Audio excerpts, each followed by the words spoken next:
আলহামদুলিল্লাহ, আলহামদুলিল্লাহ। বিজয়ের এই মুহূর্তে একটা কথাই বলতে চাই।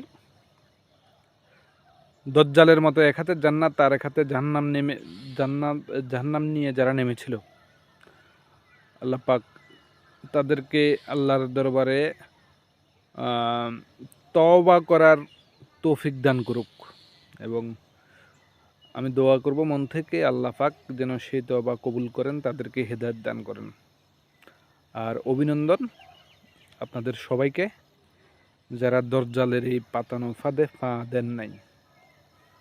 আল্লাহ পাক আমাদের উপর অশেষ রহমত এবং অশেষ হেদায়েত নাজল করেছেন অবশ্যই, যাতে করে আমরা দজ্জালের এই পাতানো ফাঁদে পা না দিই, এবং সেটাই প্রমাণিত হয়েছে।